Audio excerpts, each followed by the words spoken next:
This is from God. This is from the world. All of this is from God.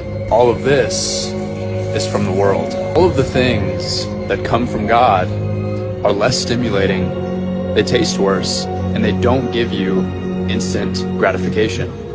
And yet they nourish your mind, body, and soul more than anything else in this world.